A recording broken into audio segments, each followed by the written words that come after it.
your mental health state is the most important thing.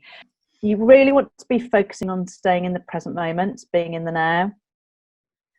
And like because the now is all you've got, and what you create in the now creates what happens in the future. So if you just are conscious in the now, and you know that you're safe and you're well and everything's sorted, that just creates more of that.